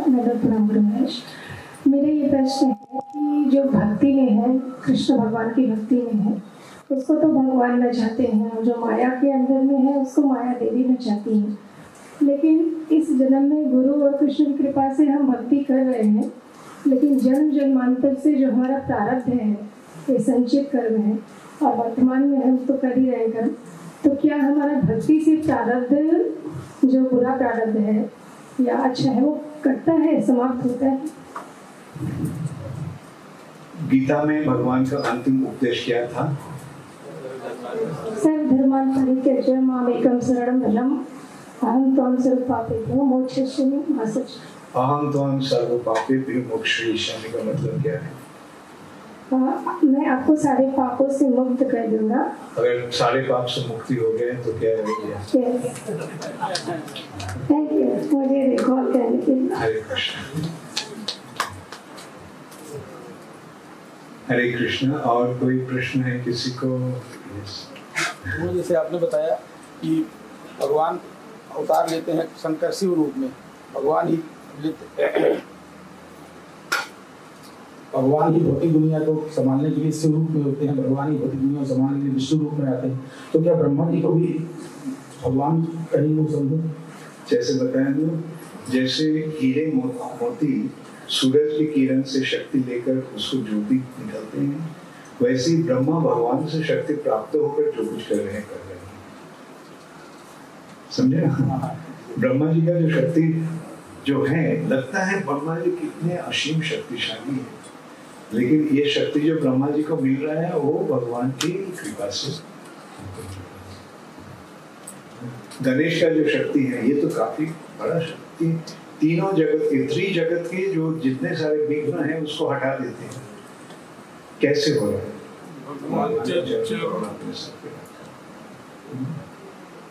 Yes, okay.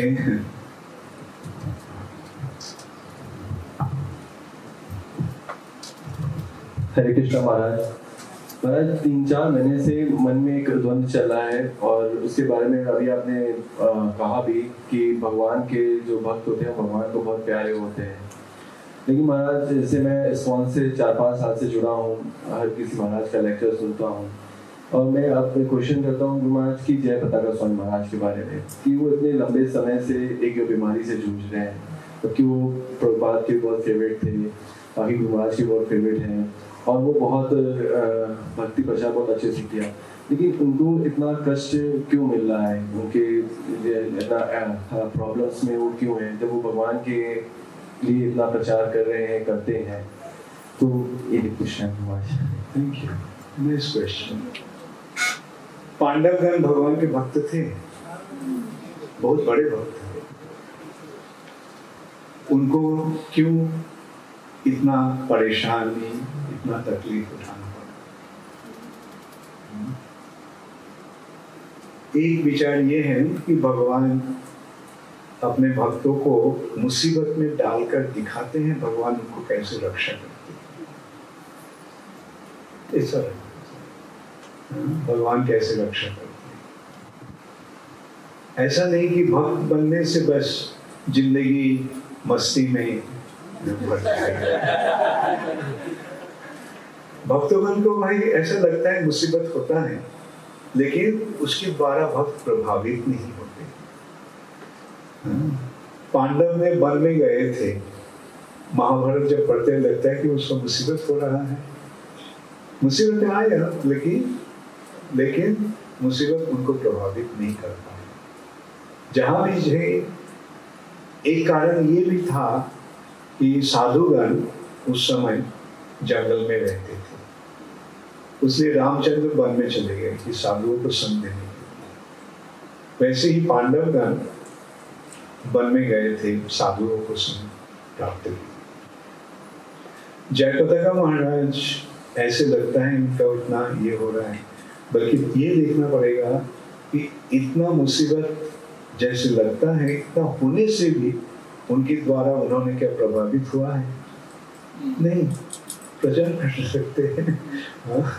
और उनका हाल ऐसा था, जब ये स्ट्रोक हुआ था, सुबह को हुआ था, और डॉक्टर ने शाम को आकर बताया कि हम लोग तैयार हो जाए कि उन्होंने शरीर त्याग देंगे। इसके लिए तैयार रहने के लिए हमको बताया। लेकिन उस स्थिति से आप देखिए आज कहाँ आए हैं। तो इससे भगवान का, भक्तों का महिमा बढ़ रहा है या कम रहा है? भगवान के भक्त का, भक्ति का जो रूप है वो हम देख रहे हैं या नहीं देख रहे? हमको लगता है कि भक्तों को ऐसा हो रहा है, बल्कि भक्त उसको नहीं अनुभव कर रहे। जैसे जो भक्तगण जिनका चेतना शरीर में नहीं है, शरीर में उनका क्या हो रहा है उसके द्वारा क्या वो प्रभावित होते हैं।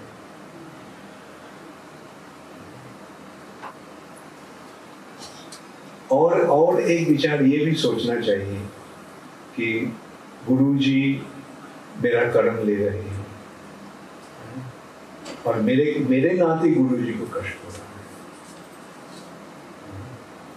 इसलिए हमको ऐसा काम नहीं करना कि ताकि गुरुजी को उसको भोगना।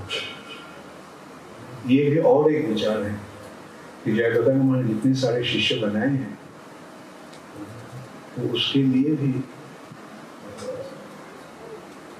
हम लोग तो कहते हैं इतना मन बनाएंगे शिष्य कि रोकता नहीं, वो सोचते हैं ये प्रभुपाद की सेवा है। बल्कि असल में और बात यह है कि जयप्रताप महाराज की तबीयत और अब अच्छा होने लगा। Alright,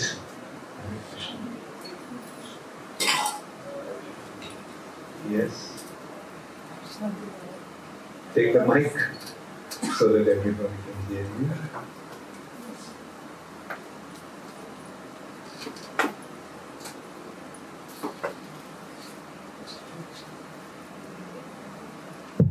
Hare Krishna Guru Maharaj, thank you for describing spiritual graphically. Guru Maharaj, मेरा प्रश्न ये था कि कल आपने बताया था कि 5 तरह की चेतना होती है, और मैंने पहले सुना हुआ है कि जैसे 84 लाख योनियां हैं, उसमें से जो 4 लाख योनियां हैं वो मनुष्य की हैं, और उन 4 लाख योनियों का जो बांटा गया है वो उनके चेतना के आधार पे। तो किस तरह से वो भी है डिवीजन, उसके पश्चात सब डिवीजन, सब डिवीजन हो रहा है। बल्कि असल विचार काल जो मैं बताया था, मनुष्य का जो चेतना है वो कली के साथ उसका कंपैरिजन हुआ है। जैसे जो ये हैं बुझे हुए हैं, संकुचित, उसको जब खिलने का संभावना रहता है वो मनुष्य में, जानवर में नहीं है। जानवर को चेतना जो है वैसे ही, चाहे एक कुत्ता ही भी हो या बंदर भी हो या कीड़े भी हो, उसका चेतना विकसित नहीं होगा, बल्कि मनुष्य में चेतना का विकास करने का आवश्यक है। ओके, लेकिन उसमें भी, और फिर इस चैतन्य चरितामृत में इसका वर्णन हो रहा है। मनुष्य में भी विचार ये है, एक है असभ्य, असभ्य, अर्ध सभ्य और सभ्य,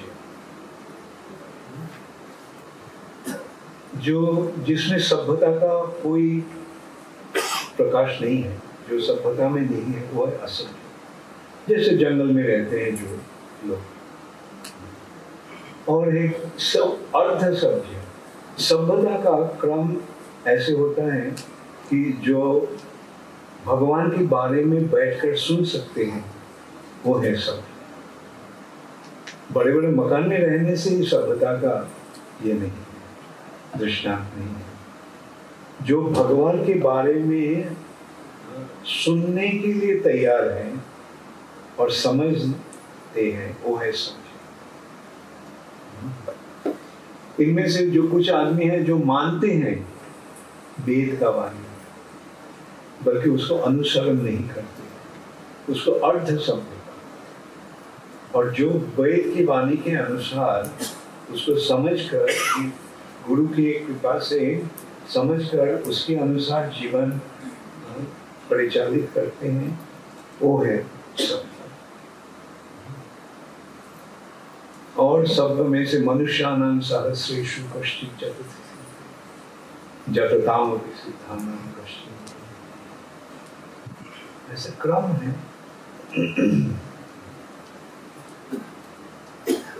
You have a question? Hare Krishna Maharaj. My question is, what is the fastest way to increase more devotion and love toward Krishna? What is the fastest way to develop love for Krishna? Become completely absorbed in Krishna consciousness. That's the fastest way. The fastest actually is not a question of fastest or slowest way. But what matters is the sincerity, how sincerely you are practicing the process. If you are sincere in your studies, when you sincerely study, what is the result? And when you don't take your studies sincerely, then what is the result? Similarly in spiritual. The fastest way is become absolutely sincere in the practicing the process, chanting your lines. Right? Don't let your mind go anywhere. Read proper books. And whatever you're reading, whatever you're understanding, apply it in your life. Preach. So when you do all these things, then automatically it will. Alright? So, 100% sincerity, very good. So you'll reach fastest.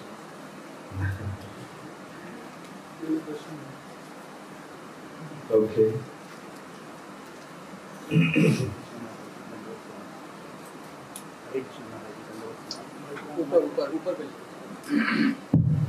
हरे कृष्ण महाराज जी, आपने बताया जो हमारा भूलोक वृंदावन है भगवान की लीला स्थली, जब हम राधा श्याम सुंदर जी के दर्शन करने जाते हैं तो हमारा आचरण, व्यवहार और हमारी भावनाएं कैसी होनी चाहिए?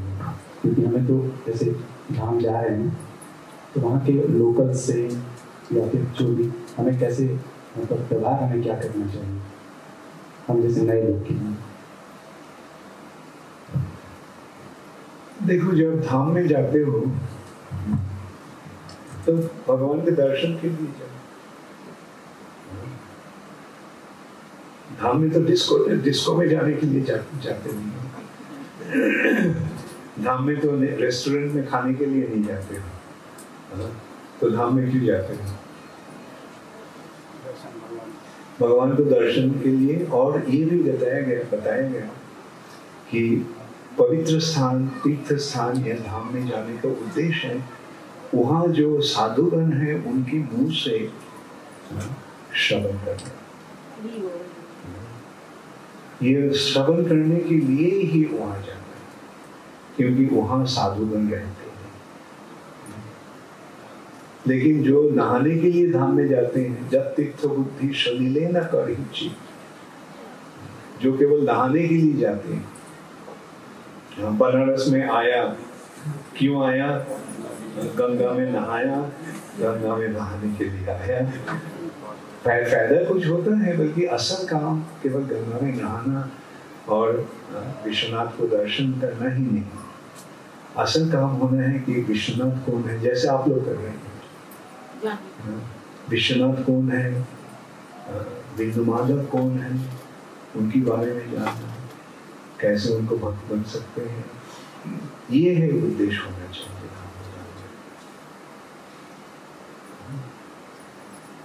Okay, there are quite a few. Just ask the question. हरे कृष्ण महाराज जी। महाराज जी, छोटा सा क्वेश्चन ये था, जैसे हम लोग इस्कॉन में अगर ज्वाइन होते हैं या इस्कॉन का अगर हम लोग जैसे कैसे प्रभु की पूजा करना है या कैसे उनका ध्यान करना है, कैसे उनका प्रार्थना करना है, ये सारे एक होते हैं, सिस्टम्स होते हैं। तो जैसे प्रभु की कृपा किसी नॉर्मल इंसान के ऊपर बरसते में जितना टाइम, जैसे अगर प्रभु अपने हिसाब से लेते हैं तो प्रभु की लीलाओं के अनुसार कुछ लोग के ऊपर इतना जल्दी कृपा कैसे करते हैं? जैसे रसखान जी का अगर हम एग्जांपल ले लें, रसखान जी का एक डिवोटी है रसखान जी, जिनका हम एग्जांपल सुनते हैं आमतौर पे। तो उनके ऊपर तुरंत ही प्रभु की कृपा हो गई थी, मतलब ऐसा एग्जांपल सुनने में आता है। तो ये पूछना चाहिए कुछ लोगों के ऊपर प्रभु जी इसका दो विचार है। एक विचार ये है कि हमको समझना पड़ेगा कि पूर्व जन्म से बहुत आगे बढ़ चुके हैं। जब भक्ति मार्ग में आए हैं तो भक्ति का नाश नहीं होता है, जितना तक एडवांसमेंट होता है वहां से आगे बढ़ते हैं जब शुरुआत होता है।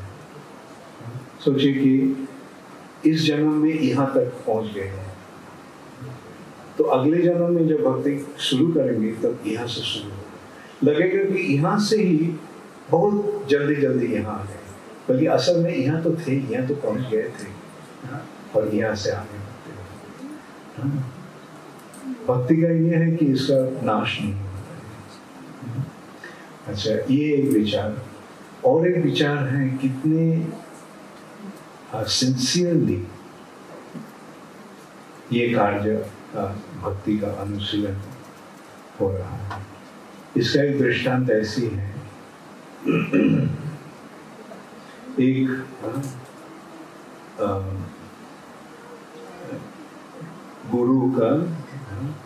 गुरु ने अपना शिष्य उपमन्यु को ये निर्देश दिया कि तुम जाओ, जो खबर मिला कि पानी जमीन में घुस रहा है, खेत में जमीन घुस रहा है, तो उसको संभालो। तो रात हो गया, तो शिष्य नहीं आया। धौम ऋषि पूछा और शिष्य ने को क्या हुआ, उपमन्यु को क्या हुआ, नहीं आया। तो बोले आप जो उनको भेजा था खेत में संभालने के लिए, वो तत्पश्चात वो तो वापस नहीं आया। रात हो गया था, गुरु वहां गए, चलो क्या हुआ, तो क्यों नहीं वापस आया। तो आप थोड़ा बैठ जाइए, हम खत्म करने वाला है।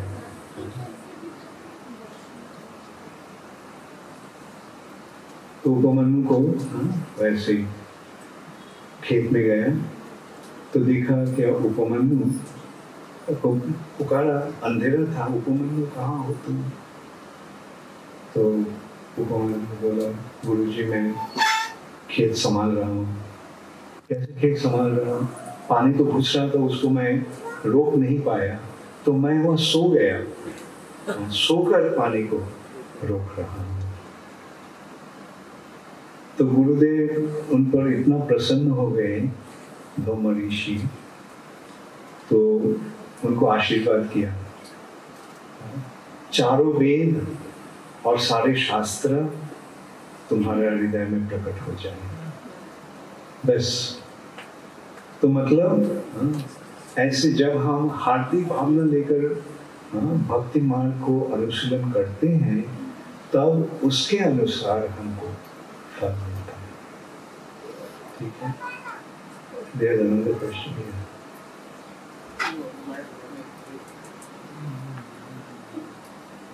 हरे कृष्ण महाराज। मतलब कुछ क्वेश्चंस के जवाब में आपने बोला था कि सिंसियरिटी के बारे में बता रहे थे आप कि we should be very sincere, it decides our growth in Krishna consciousness. फिर एक डिवोटी के प्रश्न के जवाब में आप बता रहे थे कि लाइक कंप्लीटली अब्सॉर्ब्ड इन कृष्णा कॉन्शियसनेस। क्या can you please explain this things? What is sincerity? I just give you the example, little more elaboration if possible. Well, completely absorbed in Krishna consciousness, meaning not being diverted by anything else. Another example is Srila Prabhupada. He met his Guru Maharaj in 22, when he was 26 years old, a householder, had a family, had a child, quit his job, give up his job in order to fulfill the order of his spiritual master. And it was not easy for him. He thought that he would run a business, but he was not successful in his business. Then he tried in so many ways to go to the West to preach. There also he didn't succeed. Then finally, like we can see, Prabhupada's life was completely absorbed in fulfilling the order of his spiritual master. And it went on for 45 years, 44 years. But then we see the reward. So these are the examples of self-knowledge. Completely at one track mind. Vyavasayatmika buddhi hi okay, माता जी आपका क्या प्रश्न था? हमारा था बेनी माधव का, थोड़ा बताइए। क्या? बेनी माधव। आपको पता? बेनी माधव अब नहीं, आप खत्म करने का। ठीक है। मैं ब्रह्म संगीता के ऊपर क्लास हो पीछे। हाँ मतलब बताइए, give us the mic.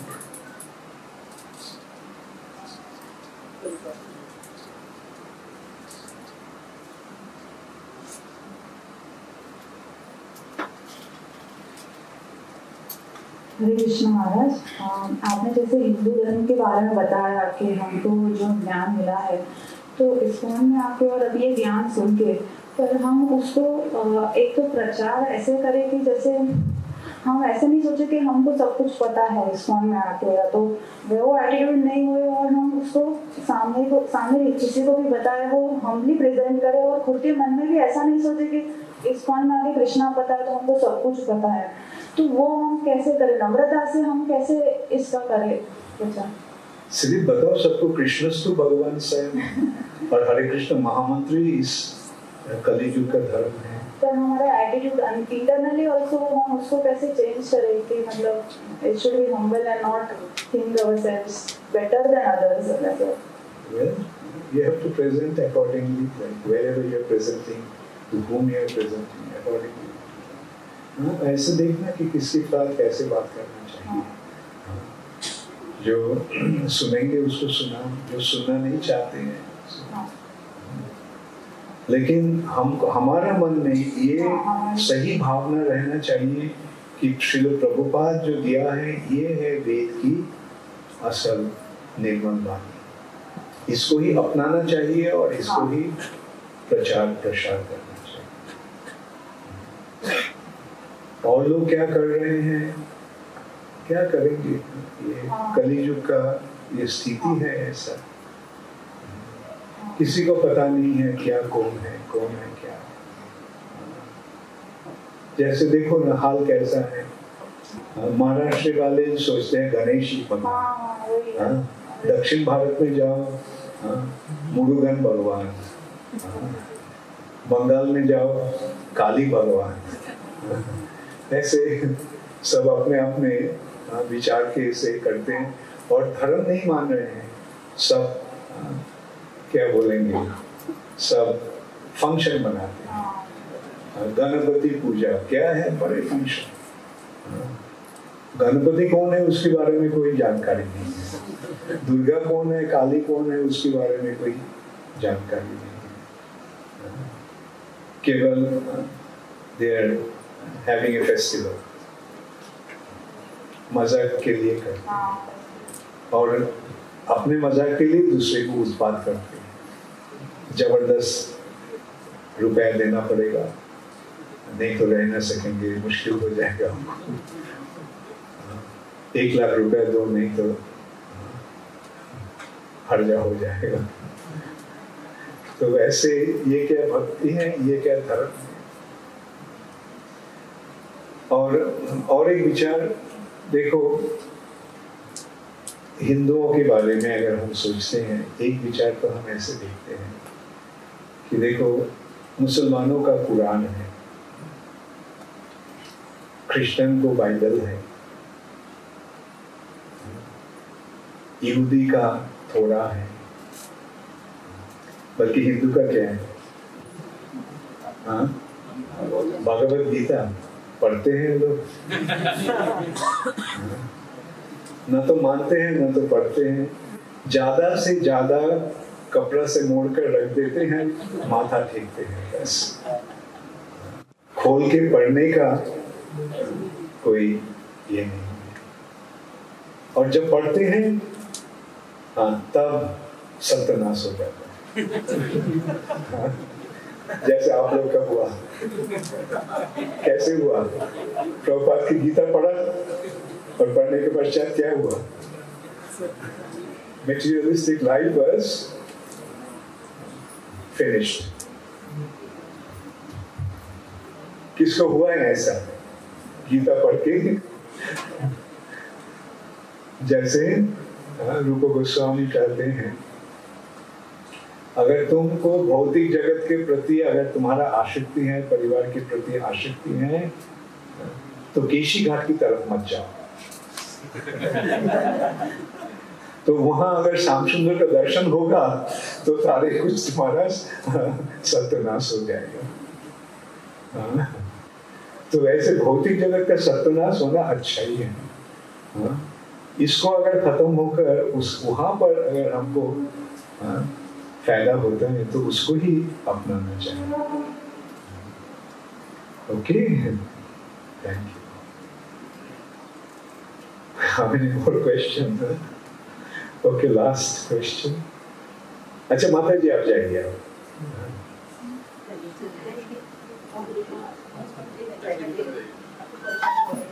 Make some room for her to go.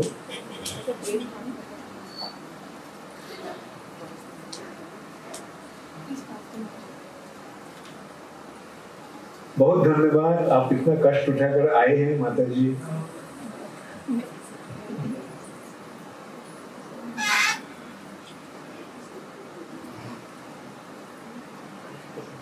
Hare Krishna, thank you for your time. Maharaj, as we hear that in traditional gurukuls, like whenever there was spiritual master used to give personal instruction to every disciple, and thus the disciple used to follow and he used to grow in spiritual life. But when we see in modern ISKCON scenario, then to get a personal instruction from spiritual master is little difficult many times. So how we can see to get the personal instruction from spiritual master is not at all difficult, because in ISKCON Srila Prabhupada is the spiritual master, and his books are there full of instructions.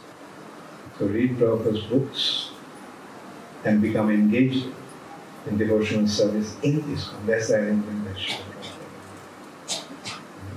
And all the gurus in ISKCON, both Shiksha Guru and Diksha Guru, are simply presenting Srila Prabhupada's instructions. You get the point? So is it difficult to get the instruction of the spiritual master? If you have any difficulty, you can ask. If you cannot ask your Diksha Guru, you can ask your Shiksha Guru. There are so many Shiksha Gurus, so many senior devotees who can actually explain to you. There are many gurus in ISKCON, but they all are functioning under the authority of Srila Prabhupada. Someday you all have to become gurus and represent the instruction of Srila Prabhupada. Alright? Ready? Thank you. Hare Krishna. Okay. Hare Krishna. Give him the mic.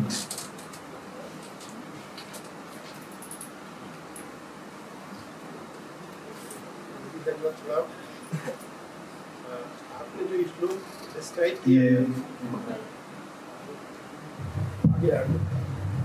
दंडवत प्रणाम प्रभु जी। आपने जो श्लोक describe किया था भाष्यवान अश्विन यथा शक्ति श्रुति श्रुतिजा, इसमें जो स्टोर्ड पावर है उसका डिस्क्रिप्शन दिया था कि ब्रह्मा जी के पास में स्टोर्ड पावर है, जैसे डायमंड का एग्जाम्पल दिया।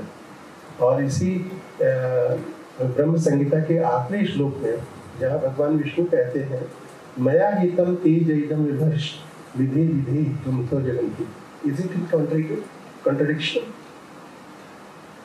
कौन से श्लोक के बारे में? Last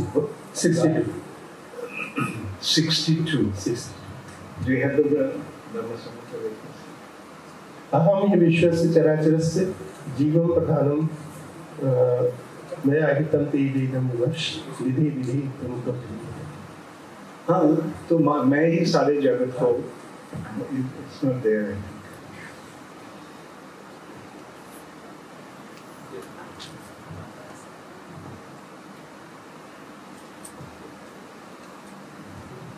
Anyway, the point is that in one hand the jiva has its capacity. एक रूप से जीव में शक्ति है, हाँ, जो जैसे सूर्य का शक्ति इसमें रिजर्व है जो हीरे में।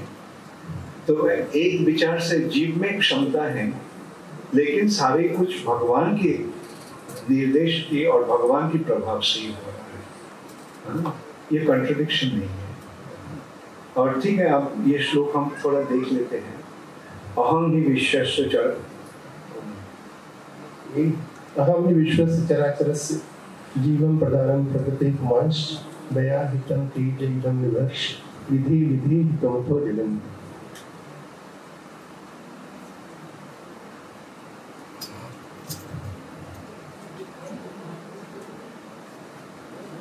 I told you, keep some Brahma Samhita here. We are giving a seminar on Brahma Samhita, and there is no book on Brahma Samhita.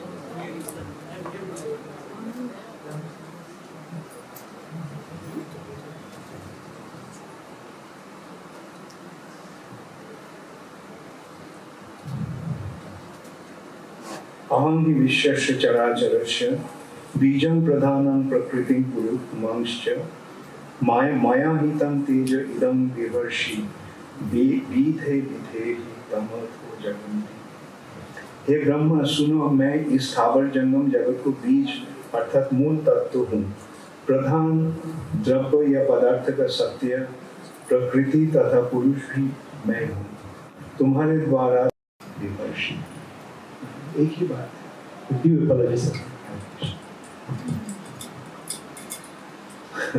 Okay, last question. Yeah.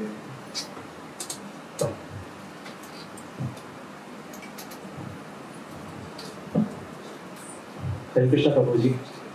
महाराज, मेरा प्रश्न आपसे ये है कि एक तरफ ये कहा जाता है कि हम कृष्ण की महिमा किसी और